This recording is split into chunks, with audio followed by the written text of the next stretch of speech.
Hi everybody, I hope everyone has had a good few days. So apologies, I wanted to film outside and I went to film outside and then the great British weather decided to tip it down. So thank you and sorry to my mum because I've had to film in the kitchen today. So today's Thursday. I am about a week and a half into my gluten-free diet. It's going well. I'm not feeling any benefits yet, still quite tired and bloated and not feeling great, but you know, everyone says it takes a while to get out of your system, so I will keep persevering with it. Managed to go out for dinner a couple of times this week, which has been nice. I was really pleasantly surprised by Pizza Express. I managed to have dough balls, pizza and chocolate brownie, which were all gluten-free, and I didn't taste any different. So it's really nice when restaurants make an effort to have gluten-free options of things that they already have on the normal menu, because more often than not I've gone places and it's just salads, and as much as I love salads, it's really nice to have, you know, have that option of having the pizza or the pasta. So yeah, thank you very much Pizza Express. I've also been on quite a lot of training this week. Anyone who goes on training knows that when you're sat down, you quite often have sweet treats to snack on, so like biscuits and stuff. Obviously, I haven't been able to eat any because most of them contain gluten. So I was feeling a bit left out and I did decide to treat myself. I found two really nice sweet treats this week. The first one, Marks and Spencer's caramel mini millionaire bites. That's a bit of a mouthful to say. So it's almost like the bottom bit's almost like a Rice Krispie cake. It's got caramel chocolate. It tastes really nice, and it's nice to have, you know, I know that Marks and Spencer's, as much as their food is lovely, sometimes, I mean, this pack was £3.50, so it is a treat, and you're not going to buy stuff like that all the time, but it is nice to have that option. I also found these from Tesco's. I've realised all the writing is probably back to front, so I apologise for that. But these are triple chocolate cookies. Again, completely wheat and gluten free. Don't taste any different to any other triple chocolate cookies, so very impressed with that. I also found out that Ben & Jerry's fish food ice cream is gluten-free as well. So I love Ben & Jerry's, so I was very excited to find out that I can still eat that. So this week I have been kind of looking into, you know, I need to cook some more things from scratch that are gluten-free rather than buying the alternatives, because they're great, but in the long run, you know, you can't always be spending lots of money on things that you could make, which would be cheaper. So I have invested in gluten-free flour. This is from Dove's Farm. I just got it from Sainsbury's, and it's relatively cheap as well, which is good. So I've got some self-raising flour and some plain flour. Anyone who knows me knows that I love making cakes and I like cooking and stuff. So I'm going to aim to do that a lot more this week. On Sunday, I'm going to attempt to make some gluten-free roast dinner, including a gluten-free Yorkshire pudding. So we will see how that turns out and see if it rises. It might be a complete failure, but I will let you all know on Sunday if I'm a Delia Smith or if perhaps I'm not. So we shall see. Anyway, moving on from the food, today I wanted to talk a bit about the fact that IBS and IBD tend to be really hidden illness. So it's not an illness that people can see from the outside. So it's very similar to, you know, mental health illnesses, epilepsy.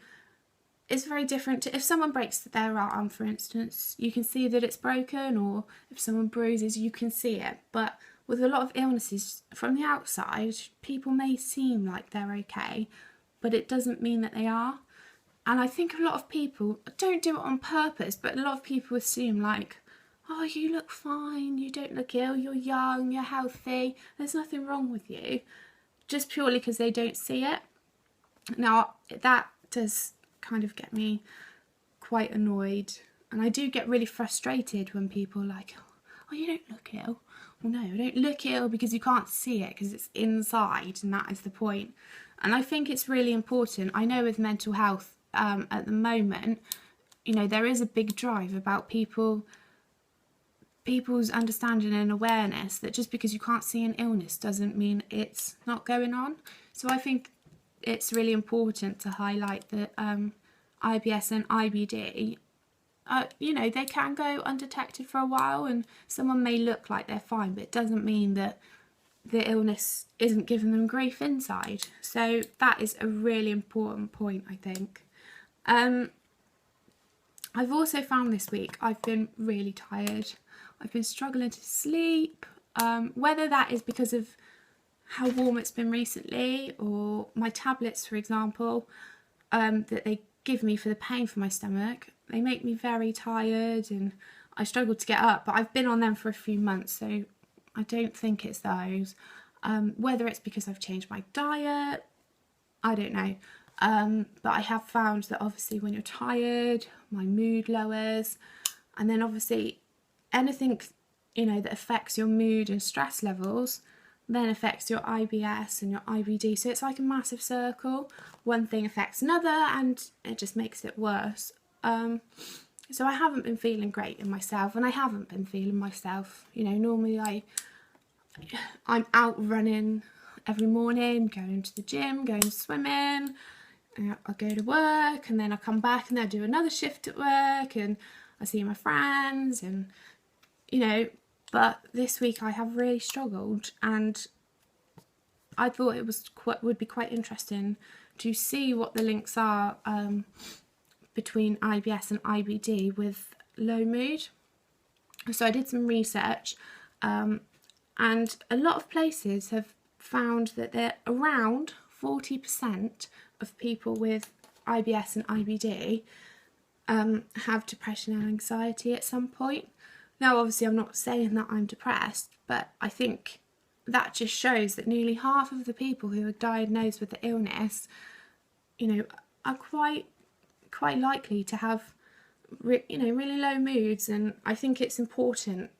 I've realised I think it's really important that you need to focus and look after your emotional and mental health in order for that to help my physical health. So in order for me to feel better, I need to, you know, essentially I need to be less tired, feel happier. And that's really easy to say, but it's more trying to find out how I can do it.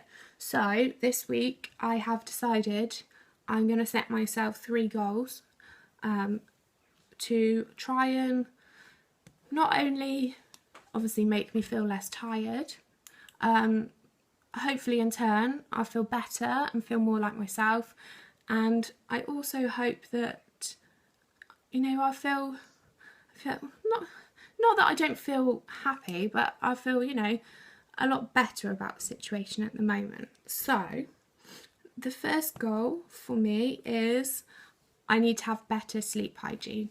Now that just because it says the word hygiene, it doesn't mean that I sleep in a pigsty, although pigs are quite clean, aren't they? So I don't know why that saying ever came up. Anyway, so just because it doesn't mean that I sleep, you know, in dirty bed covers or anything. Sleep hygiene actually means that you use your bed to go to sleep. So when you get up and you leave the bed and you go downstairs or outside, rather than I tend to use my bed as like a base. So I'll come in, I'll go on my laptop, do some work, and I'll sit up there. And I know research has found that if you use your bed as more of like almost like a space to sit in, then that will affect how you sleep, because I think your body and your mind kind of gets used to the fact, oh, you know, we're just chilling here, we're not actually sleeping. So I'm going to make sure that when I go to bed, I'm going to attempt to turn off the TV, because I always leave that running when I'm asleep. And I know it's not brilliant for your sleep, because it kind of keeps you in that semi-awake stage rather than a deep sleep. So I'm going to make sure the light's turned off, the TV's off, and that when I go to bed I'm going to sleep rather than going up there to sit and do some work for a couple of hours on my laptop, or sit and watch 10 episodes of The Walking Dead, which I quite often do something like that. So yeah, so no more binging on TV series in bed. Need to get up and use my bed to sleep in, and that is it. Number 2, so everyone knows, well, everyone who knows me knows that I really enjoy exercise and that I do enjoy my running, but I've decided that goal number 2 is to get to do 5 types of exercise a week. So, you know, whether that's I go running 5 times a week, or I go swimming, take the dog for a long walk, anything, as long as I do regular exercise at least 5 times a week. And I'm not going to be like, right, I'm going to run half a marathon tomorrow, I'm going to swim 100 lengths of an Olympic swimming pool. I don't think it needs to be like that. I think as long as I am just having some sort of exercise 5 times a week, I'm hoping that's really going to, you know, help make me feel better and help make me feel more energised and therefore less tired. So we'll see if that makes a difference as well. And my number 3 goal, so my last goal, is to drink more fluids and water. I have found that when it's been hot the past few weeks, I have not been drinking enough fluids, and when I do, I'm quite bad because I've been tired. I'll go and buy Coke Zero, or I'll have a fizzy drink, and you know, just because they, you know, Diet Cokes, or, you know, they say they haven't got any sugar in it, doesn't mean that they're not, it doesn't mean that they're brilliant for you, so put it that way. So I've decided I need to drink more water, because I think it's very easy to dehydrate yourself, and I don't think you realise what you're doing to your body, because then you just end up making the rest of you feel worse. So you get headaches, and then for me it affects obviously my tiredness, but I quite often get stomach aches, I feel sick. So yeah, I'm going to aim to drink more water. I know that a lot of people say you should drink 2 to 3 litres a day. Some people cannot physically drink that much, so I'm just going to aim to drink as much as I can and drink regularly, rather than at 12 o'clock realising that I haven't had a drink all day. So when I get out of bed, go drink some water with breakfast, you know, drink regularly, and we will see. So I'm hoping with changing my sleep hygiene, with regular exercise and drinking more water, I'm hoping that I'm going to feel better, and I hope that it's going to happen quicker rather than having to go to the doctors. And I don't really want to be put on tablets to, you know, for no reason. I'd rather see if I can change my lifestyle to see if it'll make me feel better. So yeah, so starting from today, do a bit more exercise. I'm going to drink a lot more water, and I will let you know next week if I'm feeling any better from it. I've had some brilliant news this week as well. I've been speaking to some gastro clinics and some doctors, and I'm hoping at some point to kind of do like a questions and answers with them. I'd obviously let you all know when I'm planning to do it, but I was thinking it'd be great if you guys could give me messages or questions that you've always wanted to ask a doctor or a specialist, and, you know, hopefully if I do get a chance to speak to, you know, the people in the profession, ask them and get it straight from the horse's mouth, rather than having to wait, you know, a long time to speak to a consultant at a hospital. Sometimes it'd be, you know, it's quite nice when someone else is doing the asking and you've got those answers and you're like, oh, actually I've always wanted to ask that.